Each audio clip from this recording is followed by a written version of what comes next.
नमस्कार मित्रांनो, तू हिरे माझा मितवा या मालिकेच्या आजच्या भागामध्ये आपण पाहत आहोत. ईश्वरी आता घरातून चाललेली असते, कारण अर्णवने तिला नोकरीवरून काढून टाकलेलं असतं म्हणून ती निघालेली असते. तेवढ्यातच उंबऱ्यातच तिचा पाय अडखळतो. पडणार तेवढ्यात अर्णव सावरायला येतो. तेव्हा ती म्हणत असते, नाही, तुमच्या मदतीची मला आता गरज नाही आहे. माणसाची गरज काय आहे हे ओळखून मदत केली तर ती मदत असते. तेव्हा तुमच्या या मदतीची मला काहीच गरज नाही आहे, असं म्हणूनच ती आता निघत असते आणि जाताना म्हणत असते, आता आपली कधीच भेट होणार नाही. तेव्हा आता अर्णव तिला म्हणत असतो, का बरं, आपली आता पुन्हा आपण खरंच कधी भेटणार नाही आहोत का? त्यावर ईश्वरी त्याच्यासमोर हात जोडत असते. त्याला शेवटचं बायसुद्धा करत नाही आणि ती तिथून निघत असते. ईश्वरी जात असते, पण अर्णवला मात्र प्रचंड त्रास होत असतो. त्याच्या मनामध्ये खूप साऱ्या प्रश्नांचं काहूर माजलेलं असतं. खरंच मी हिला थांबू का? एकदा शेवटचं बाय करू का? पण मी का करू? तिने तरी थांबायला पाहिजे ना. खरंच माझ्याविषयी तिला काही वाटत असेल का? तेव्हा आता ईश्वरी म्हणत असते, हा फडकुचन तर मला काही थांबवणार नाही. करू का एकदा सरांना शेवटचं बाय? असं म्हणूनच कोणीच कोणाला बाय करत नाही आणि दोघंसुद्धा तिथून निघून जात असतात.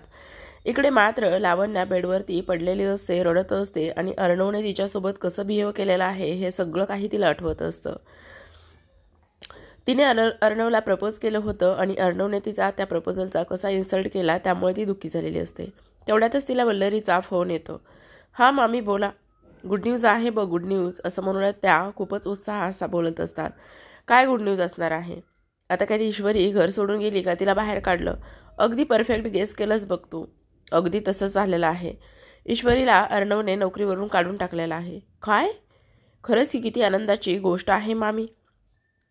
म्हणजे ARने ईश्वरीला नोकरीवरून काढून टाकलं? हो, पण ही गोष्ट तुला माहिती आहे, ही गोष्ट तू दाखवू नकोस. तुला तसंच इमोशनल राहायचं आहे. अर्णव तुझ्यासोबत कसा वागला, काय केलं, ह्या सगळ्या गोष्टी तू विसरायच्या नाही आहेत आणि तसंच राहायचं आहे. आता ईश्वरी तिथून निघून गेलेली असते आणि अर्णव तसाच उभा असतो. तेवढ्यात तिथे अंजली येत असते. अंजली म्हणत असते, जेव्हा जाणारा जातो आणि त्याला आपण दुखावून लावतो तेव्हा खूप जास्त त्रास होतो. जाणाऱ्याला असं आपण नाही घालवायचं चिंटू. कमीत कमी तुला कळायला हवं होतं. आजीच्या हट्टापायी आणि आजीच्या वधवून घेण्यापायी तू काय सोडलंस हे तुला कळलं नाही. इकडे मात्र ईश्वरी त्याच विचारामध्ये सतत असते.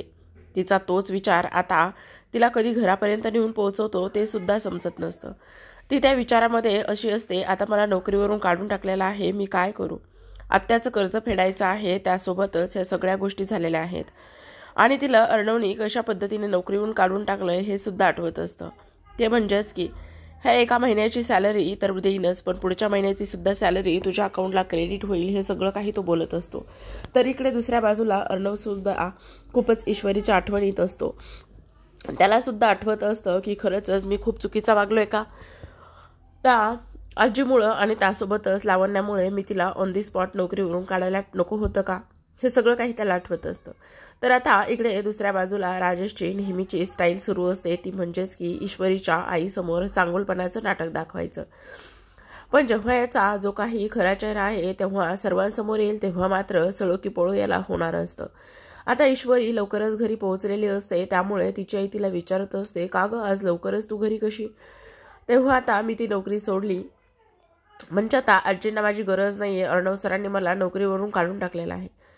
आणि तेव्हा मात्र इथे राजेश बोलत असतो, मी बोललो होतो तुम्हाला, ही मोठी माणसं अजिबातच चांगली नसतात. ही मोठी माणसं त्यांना त्यांच्या गरजेनुसारच आपल्याला वापरून घेतात. हे मात्र तेवढंच जास्त खरं आहे. तुम्हाला मी म्हटलं होतं अगोदरच आणि बघा सेम तसंच सगळं काही झालेलं आहे. अहो, ह्या मोठ्या माणसांचं असंच असतं. आता मात्र इंदोरी जिलेबी तिथे गेल्यानंतर मला तुझ्यापासून लफवाछिफी करण्याची गरज पडणार नाही. तर इकडे दुसऱ्या बाजूला अंजली आजीकडे गेलेली असते. ती बोलत असते, आजी मला एक गोष्ट सांग, आता गुरुजींनी तुला तर अर्णवाने लावण्याची पत्रिका जुळणार आहे, त्यांचं लग्न होणार आहे, ही गोष्ट तर तुला सांगितलेली आहे ना? आजी म्हणत असतात, हो. त्यावर आता अंजली म्हणत असते, मग आजी मला एक गोष्ट सांग, तू एवढ्या सगळ्या उठाठेवी का बरं करत आहेस? आता गुरुजींनी सांगितले त्यांचं लग्न होणार आहे तर होऊ दे ना त्यांच्या त्यांच्या कलाने. तू त्या दोघांना एकत्र आणण्यासाठी नको ना एवढे हट्ट करूस. तेव्हा आजी म्हणत असतात, अगं मग ते सगळं खरं असलं तरी सुद्धा त्या दोघांचं लग्न कधी मी मेल्यावर होणार आहे का? त्यावर अंजली म्हणत असते, अगं आजी तू असं का बोलतेस? होईल ना, सगळं काही तुझ्या मनासारखंच होईल, नको काळजी करूस. असं म्हणूनच ती आता आजीच्या गळ्यामध्ये पडत असते आणि तेव्हासुद्धा हो अगदीच बरोबर बोलतेस तू. आता मात्र सगळं काही व्यवस्थित होणार आहे बघ. आता अर्णवला सुद्धा म्हणजे चिंटूला सुद्धा तिच्यासोबत लग्न करावंच लागणार आहे. ह्या सगळ्या काही गोष्टी इथे ती बोलत असते. तर आता इकडे दुसऱ्या बाजूला जो काही अर्णव आहे तो इथे ऑफिसमध्ये बसलेला असतो. अर्णव ऑफिसमध्ये बसलेला असल्या कारणाने इथे त्याला भास होत असतो तो म्हणजेच की ईश्वरी त्याच्याच ऑफिसमध्ये त्याच्या केबिनमध्ये बसलेली असते आणि तेव्हा ती काहीतरी शिवत असते आणि शिवत असताना ती बोलत असते, बघितलं सर किती पटकन 10 मिनिटाचं काम होतं, अगदी येऊ झालं. पण नात्यांचं असं नसतं. धागे 2 मिनिटात जोडता येतात, पण नाते जोडण्यासाठी खूप मेहनत करावी लागते, खूप कष्ट घ्यावे लागतात. तसं धाग्यांचं नसतं. सर तुम्ही खूप मोठे बिझनेसमॅन, पण तुम्ही माणसं ओळखण्यास शून्य आहात. तेवढ्यातच आता अर्णव सगळं काही त्याला भूतकाळात झालेलं आठवत असतं. कशा पद्धतीने त्याचं एका मुलीवर प्रेम होतं आणि पैशाकरिता ती मुलगी त्याला सोडून गेली होती. ह्या सगळ्या काही गोष्टी इथे त्याला आठवत असतात. तेव्हा इथे तो बोलत असतो, मी असाच नाही या थरापर्यंत पोहोचलेलो. माझा भूतकाळ आणि माझ्यासोबत काही गोष्टी घडलेल्या आहेत म्हणून मी असा आहे. त्यावर ईश्वरी अशी बोलत असते, तुमच्याकडे बिझनेसमध्ये खूप काही गोष्टी आहेत, पण माणसं म्हणून आणि नाती म्हणून तुमच्याकडे काय आहे? एखादा तरी पुरावा किंवा एखादी तरी गोष्ट मला तुम्ही देऊ शकता का? असं सगळं काही ईश्वरी बोलत असते. आणि त्यावर आता इथे फाईल त्याच्या हातून पडते. फाईल त्याच्या हातून पडल्याच्या नंतर मात्र समोर पाहतो तर समोर कोण असतं? त्याचाच भाऊ असतो आणि पिऊन असतो. आणि तेव्हा तो बोलत असतो, हे असे सामान माझ्याकडे काय करत आहेत? आणि त्यासोबतच तुला मी काय मेल करायला सांगितलं होतं, तू आत्तापर्यंत तुझं काम केलेलं नाहीयेस. तुझं काय चाललेलं आहे? तुझं कामावर अजिबातच लक्ष नाहीये, आऊट. असं म्हणूनच तो त्याला सुद्धा त्याच्या केबिनमधून बाहेर काढत असतो. इकडे मात्र आता ईश्वरी किचनमध्ये स्वयंपाक करत असते. चहा बनवायला तिने ठेवलेला असतो. चहा बनवत असतानाच तिला आता अर्णव कशा पद्धतीने बोलला हे आठवत असतं. अर्णव बोललेला असतो की माझ्या लाईफ बाबतीतचे निर्णय मात्र तू नाही घेऊ शकत. तू आणि आजीने ठरवायचं आहे का हे सगळं काही? आता तेवढ्यातच चहा उतू जात असतो आणि तिची आई येऊन बघत असते. तर अगं इशू, तुझं लक्ष कुठे आहे? ह्या सगळ्या काही गोष्टी तू अशा का करत आहेस? काय झालेलं आहे? तुझी तब्येत तर ठीक आहे ना? तेव्हा आता इशू अजूनच खूप जास्त दुःखी होत असते. तेव्हा तिच्या आईच्या लक्षात येतं की खरंच इशू किती चिडलेली आहे किंवा त्या बोलण्यामुळे, त्या सगळ्या गोष्टीमुळे किती दुखावलेली आहे.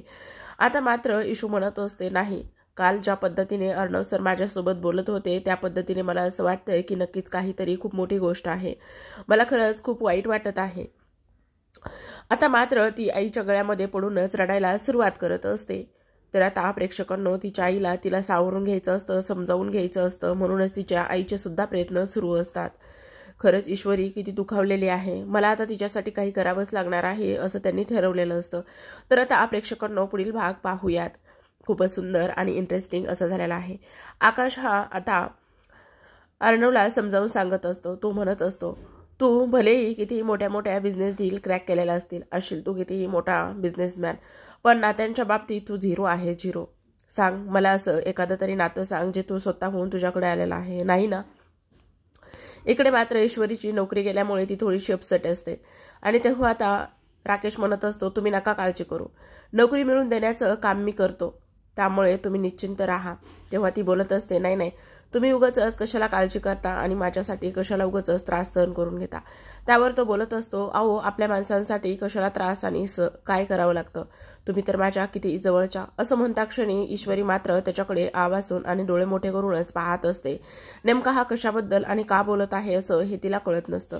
तर आता इकडे दुसऱ्या बाजूला ईश्वरच्या आईनं फोन केलेला असतो. तो म्हणजेच की तिच्या अर्णवला फोन केल्याच्या नंतर तू थोडा वेळ घरी येशील का, मला तुझ्याशी खूप महत्त्वाचं बोलायचं आहे. त्यावर आता तो बोलत असतो, काय झालं, सगळं काही ठीक आहे ना? त्यावर त्या म्हणत असतात, हो ये ना, घरी आल्यावरच आपण बोलूया. कारण आता ईश्वरीला खूपच जास्त त्याची गरज असते, त्याच्या बोलण्याची, त्याची माफी मागायची, सगळं काही तो आल्यावर क्लिअर होणार असतं. म्हणूनच त्यांनी त्याला घरी बोलवलेलं असतं. तर प्रेक्षकांनो भेटूयात नवीन एपिसोडसोबत. तोपर्यंत पाहत राहा तू हिरे माझा मित्र.